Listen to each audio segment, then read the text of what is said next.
I'm Naomi, and I've always been the black sheep of my family. From the moment I was born, I was a disappointment to my father. He'd been hoping for a boy, and when the doctor announced it's a girl, his face fell. I guess that set the tone for our relationship. My older sister Sarah was the golden child. She was smart, talented, and could do no wrong in our parents' eyes. Me? I was just there? Our house was always filled with praise for Sarah's latest accomplishment. Did you hear? Sarah got another A on her math test, or look at this beautiful painting Sarah made. Meanwhile, my report cards were met with indifference, and my crayon drawings ended up in the trash. As I grew older, I learned to fend for myself. I made my own lunches, did my own laundry, and figured out my homework without help. It wasn't ideal, but it made me strong and independent. One day when I was about 12, I discovered something that would change my life. I was hungry after school, and with no one around to make me a snack, I decided to try baking cookies. I followed a recipe I found in one of Mom's old cookbooks, and to my surprise, they turned out pretty good. The next day, I brought some to school. My classmate, Jenny, took a bite and her eyes widened. Naomi, these are amazing. Did your mom make them? I shook my head, a small smile forming on my lips. No, I did. Word spread quickly, and soon kids were asking if I could bring more. For the first time in my life, I felt special. I had found something I was good at, something that made people notice me. When I got home that day, I was bursting with excitement. Mom, Dad, guess what? I made cookies and everyone at school loved them. Mom barely looked up from her magazine. That's nice, dear. Just make sure you clean up the kitchen when you're done. Dad frowned. Cookies? Naomi, you should be focusing on your studies, not wasting time in the kitchen. My heart sank, but I didn't let their lack of enthusiasm dampen my spirit. I had found my passion, and I wasn't going to let anyone take that away from me. As the years rolled by, the divide between my sister and me only grew wider. Sarah graduated high school with flying colors and got accepted into a prestigious college. You'd think our parents had won the lottery, the way they carried on. Meanwhile, I was still in high school, my grades decent but unremarkable. But I had found my calling in the kitchen. Every weekend, I'd whip up a storm of cakes, pies, and cookies. The neighbors started placing orders, and soon I had a little business going. Naomi, honey, Mrs. Rodriguez from next door said one day, savoring a bite of my chocolate cake, "This is heavenly. You've got a real gift." I beamed at the compliment. Thanks. I'm thinking of going to culinary school after graduation. Her eyes lit up. Oh, that's wonderful. You'd do so well. But when I shared this dream with my parents, their reactions couldn't have been more different. Mom's face fell. Culinary school. But that's just cooking. Dad's reaction was even worse. He slammed his fist on the table. Absolutely not. No daughter of mine is going to waste her life in a kitchen. But Dad, I protested, I'm good at it. People love my baking. He scoffed. Good? So what? You think you can make a living flipping burgers or decorating cakes? Wake up, Naomi. The real world doesn't work like that. Mom chimed in, her voice softer but no less dismissive. Honey, you need to think about your future. Look at Sarah. She's studying finance, she'll have a real career.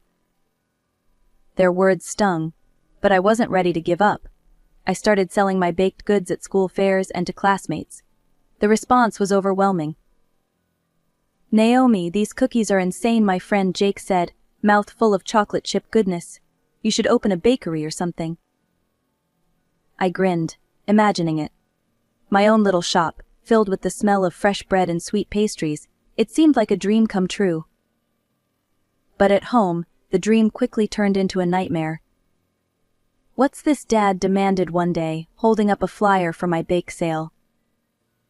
I swallowed hard. It's for school. We're raising money for new computers. He narrowed his eyes. Don't lie to me, Naomi. I know you've been selling your little treats. This stops now, you hear me? You need to focus on real studies, not this hobby. But Dad, I'm making good money. Money, he interrupted. You call a few dollars for cookies money? Do you know how much your sister makes at her internship? That's real money, Naomi, that's a real future. I bit my lip, fighting back tears. I just thought. No, you didn't think he cut me off. Listen to me carefully. This baking nonsense ends now. You're going to buckle down, get your grades up, and apply to proper colleges. If I hear about one more cake or cookie, so help me, we'll cut you off. No more college fund, no more support. Do you understand? That night, I cried myself to sleep, my dreams of culinary school crumbling like an overcooked cookie. The next day, I started researching business colleges, my heart heavy but my resolve strengthened. I would find a way to make this work. Somehow, someday, I'd follow my passion.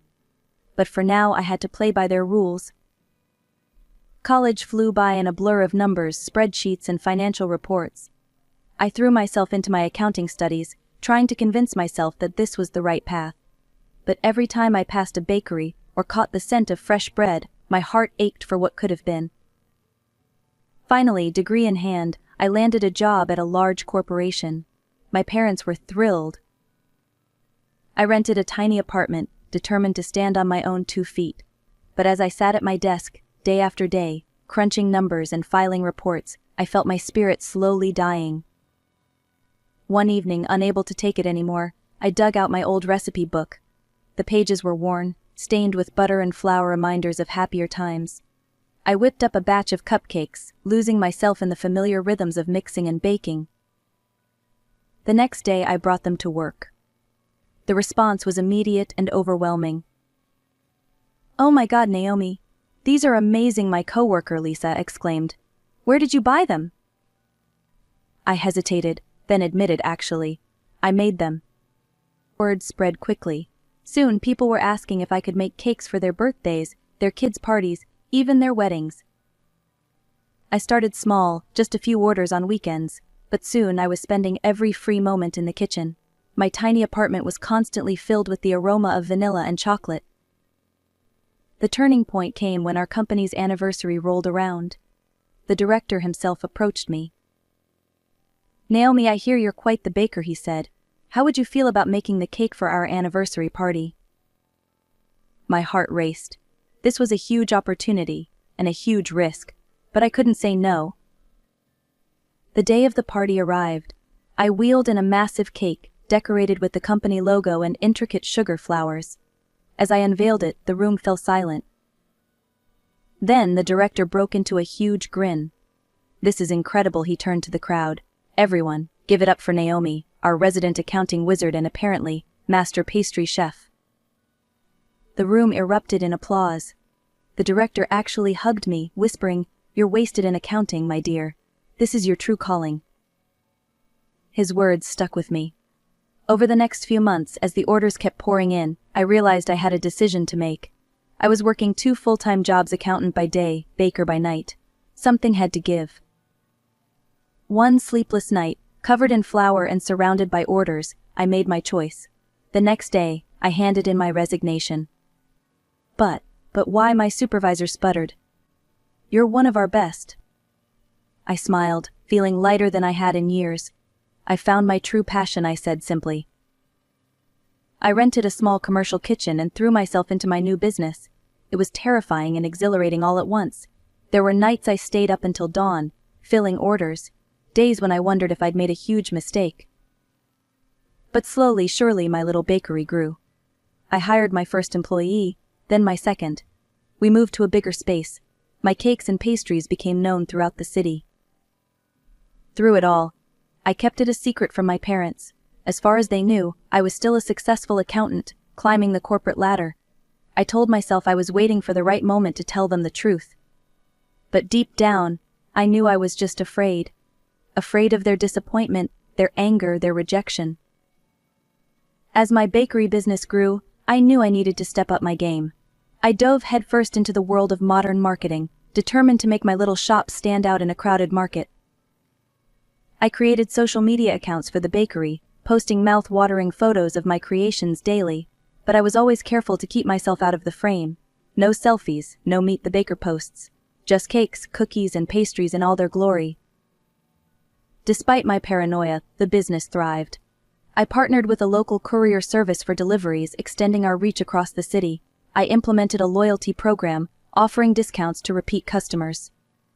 And then came my masterstroke Sweet Tooth Saturdays. Once a month, we'd open our doors and offer free samples to anyone who walked in. The first time I was a nervous wreck. What if no one comes? I fretted to Jess. She rolled her eyes. Boss, have you tasted your own stuff? They'll be lining up around the block. She was right. By noon we had a queue stretching down the street. As I watched people's faces light up with each bite, I felt a warmth in my chest that had nothing to do with the ovens.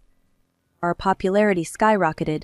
Soon we were catering high-profile events, supplying desserts to upscale restaurants, even shipping our signature cookies nationwide. And with success came money. More money than I'd ever imagined I'd make just baking cookies, as my dad would say.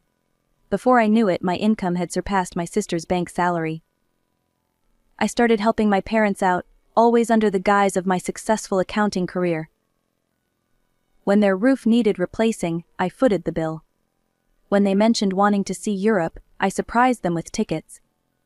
"Oh, Naomi, you shouldn't have," Mom said, but her eyes sparkled with excitement. While I was building my business and helping our parents, Sarah was living it up. She still lived at home, spending her entire paycheck on designer clothes, fancy gadgets, and her latest obsession, self-care. But none of that mattered to my parents. In their eyes, Sarah was still the star. "Did you hear about Sarah's promotion?" Mom would say, beaming. Vice president of her department at only 28. I'd force a smile. "That's great, Sarah. Congrats." All the while I was running a successful business, employing a dozen people, bringing joy to hundreds of customers every day. But in this house, that counted for nothing. That day started like any other at Sweet Dreams Bakery. I was in the kitchen, putting the finishing touches on a wedding cake, when Jess burst in, waving an order form. "Boss, you're not gonna believe this," she said, her eyes wide. I wiped my hands on my apron. "What's up?" "We just got an order for a birthday cake. Delivery address is..." She paused for dramatic effect. "Your parents' house." I felt like I'd been doused with ice water. "What? Are you sure?" She nodded, handing me the form. There it was, in black and white. My childhood address, my mother's name, even a note specifying it was for her birthday. For a moment, I couldn't breathe. Then, slowly, a plan began to form in my mind. "Jess," I said, my voice steady despite my racing heart, "clear my schedule. This cake is going to be my masterpiece." For the next week I poured every ounce of my skill and love into that cake. 3 tiers of Mom's favorite flavors, decorated with hand-piped flowers and delicate sugar sculptures. It was, without a doubt, the best work I'd ever done. As I put the final touches on it, I imagined the scene: my parents' awe as they saw the cake, their pride when I revealed I'd made it, the joy of finally being able to share my true self with them. The day of the party arrived. I showed up early, a small gift in hand to maintain my cover. The house was bustling with relatives I hadn't seen in years. "Naomi," Aunt Clara exclaimed, pulling me into a hug. "Look at you, all grown up. Still crunching numbers." I nodded, the familiar lie sticking in my throat. "Yep, still at it." I couldn't wait for my cake from the bakery, and then the doorbell rang. Mom answered it, and there was our delivery guy, holding the distinctive Sweet Dreams Bakery box. "Special delivery for the birthday girl," he announced cheerfully. A hush fell over the gathering as Mom carried the box to the dining room table. She lifted the lid. There were gasps and murmurs of appreciation as the cake was revealed in all its glory. I stood there, my heart pounding, waiting for the right moment to speak up. But before I could open my mouth, Dad cleared his throat. "Before we celebrate," he said, his voice unusually serious, "we have something we need to address." The room fell silent. All eyes turned to my parents, who were now wearing identical expressions of, was that disgust? "We recently discovered something," Mom continued, her voice cold. "A secret that's been kept from us." The silence in the room was deafening as my parents' words hung in the air. I stood there, frozen, as my father's voice, dripping with disdain, shattered the life I'd built. "Can you believe it?" he said, addressing the room full of relatives. His finger pointed at me accusingly. Our Naomi here has been lying to us all this time. She's not an accountant, she's a pastry chef. He spat the words out like they were poison. Murmurs rippled through the crowd. I opened my mouth to speak, to defend myself, but no words came out. This couldn't be happening. Dad continued, his face red with anger. We always dreamed our daughters would achieve real success, become respected members of society. He gestured towards Sarah, like your sister here, vice president at her age. That's something to be proud of. Sarah shifted uncomfortably, not meeting my eyes. But you, Mom said, her gaze boring into me. We raised you, gave you every opportunity, and this is how you repay us, by becoming an ordinary cook. The word ordinary stung more than I could have imagined. Didn't they understand? Couldn't they see what I'd built? Suddenly Dad strode over to the table where my cake sat. With one swift motion, he flipped the box over. I watched in horror as my creation, the masterpiece I'd poured my heart into, crashed to the floor in a mess of icing and sponge. A collective gasp went up from the guests. Dad let out a harsh laugh. We're not eating this stuff, he sneered.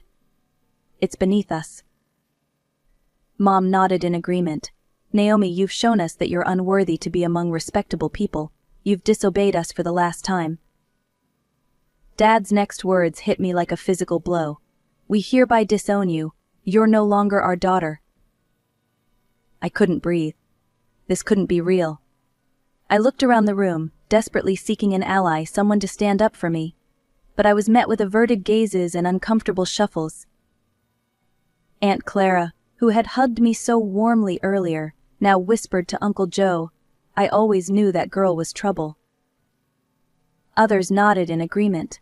The room that had moments ago been filled with festive cheer now felt cold and hostile.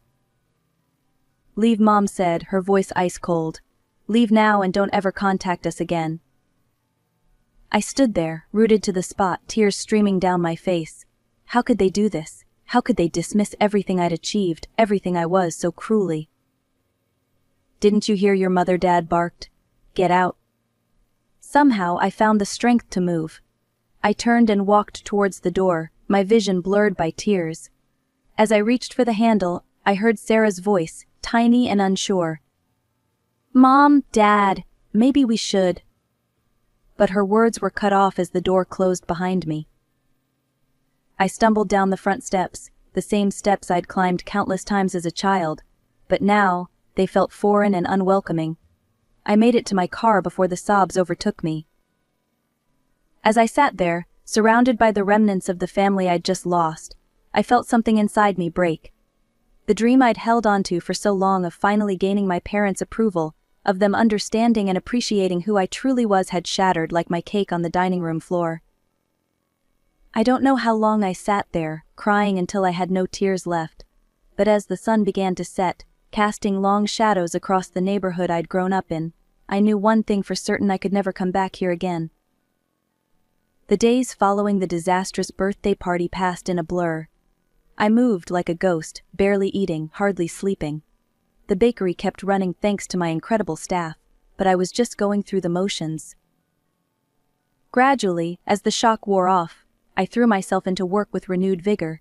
If my family couldn't appreciate my passion, I'd show the rest of the world just how extraordinary an ordinary cook could be. The bakery flourished. We expanded to a second location, then a third. Magazine features, TV spots, a cookbook deal. Success came in waves, and I rode each one with determination. I bought a beautiful apartment, my own little sanctuary in the city. 2 years after the fallout, I met Jack. He was kind, supportive, and thought my cakes were the best thing since, well, sliced bread. When he proposed a year later, I said yes without hesitation. Our wedding was small but perfect. As I looked around at the smiling faces of friends and chosen family, I realized I didn't miss my blood relatives at all. These people, my employees, my friends, my husband, they were my real family now. Life settled into a comfortable rhythm. The bakery continued to thrive, and Jack and I built a happy life together. I had everything I'd ever wanted except, perhaps, closure. That changed on a Tuesday afternoon, 5 years after the birthday party incident. I was in my office reviewing plans for our newest location when my phone rang. The number was unfamiliar, but something made me answer.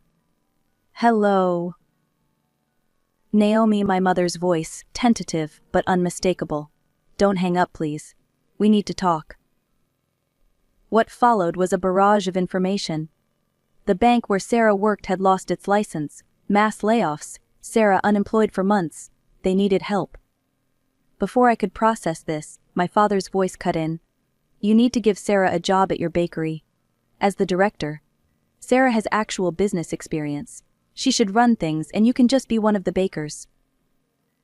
The absurdity of it all hit me then. 5 years of silence, and this was why they reached out. A cold laugh escaped me. Let me get this straight. You disown me, throw me out, and now you're demanding I give up my business to Sarah. We gave you life, Dad bellowed. We raised you. You owe us. Something snapped inside me then. All the pain, all the anger I'd suppressed for years came rushing out. I owe you nothing, I said, my voice steady and cold. You made your choice 5 years ago. I'm not your daughter, remember? I'm just an ordinary cook who's beneath you. I certainly won't be helping you or Sarah. Goodbye. I hung up, my hand shaking slightly. For a moment I just sat there, letting the reality of what just happened sink in. Then, slowly, a smile spread across my face. I felt lighter somehow, as if a weight I didn't even know I was carrying had been lifted. I owed them nothing. I was free. Just when I thought I had closed the book on my family saga, life threw me another curveball. It was a quiet Sunday afternoon when my phone rang, displaying a number I hadn't seen in years. Sarah's number. With a mixture of curiosity and apprehension, I answered. Hello. Naomi, Sarah's voice was soft, hesitant. I hope it's okay that I'm calling. I took a deep breath. It's okay, Sarah. What's going on? What followed was a conversation that would change everything. Sarah apologized profusely for our parents' behavior, both recently and 5 years ago. I had no idea they called you asking for a job, she said, her voice thick with emotion. I would never have asked for that. I'm so sorry, Naomi. I felt a knot in my chest begin to loosen. Thank you, Sarah. That means a lot. She went on to explain how losing her job had been a wake-up call. I realized I'd been living someone else's dream all this time. Banking, finance, it was never what I wanted. It was always Mom and Dad's vision for me. I listened, barely breathing, as my sister poured out her heart. Seeing you follow your passion, build this amazing business, it inspired me, Naomi. I've decided to change my life.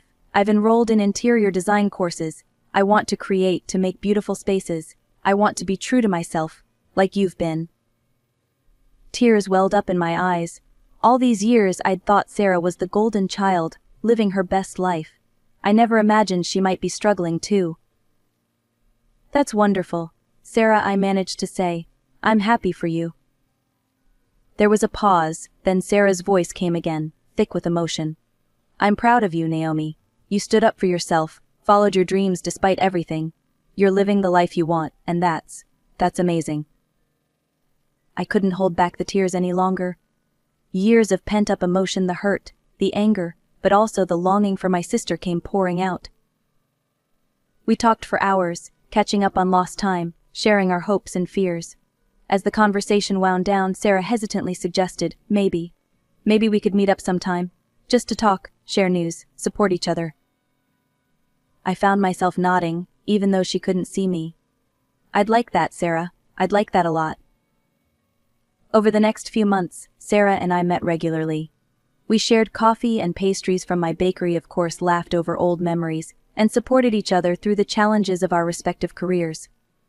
Sarah's interior design business was taking off, and I couldn't have been prouder. As for our parents, we heard through the grapevine that they'd disowned Sarah too when she quit banking. They told anyone who would listen that their daughters had disappointed them, one an ordinary cook, the other a frivolous decorator. But Sarah and I knew the truth. We were living our dreams, building successful careers, doing what we loved. We had found our own paths to happiness and fulfillment. One day, As Sarah and I were having our weekly catch-up at my bakery, she looked around at the bustling shop, then back at me with a smile. "You know," she said, "I think we turned out pretty great, all things considered." I laughed, feeling a warmth in my chest that had nothing to do with the ovens. "Yeah," I agreed, "I think we did." As I watched my sister sketch design ideas on a napkin, surrounded by the sweet aroma of fresh pastries and the chatter of happy customers, I felt a profound sense of contentment. This was my life, messy, challenging, but ultimately sweet. I had fought for my dreams, lost some battles, but ultimately won the war.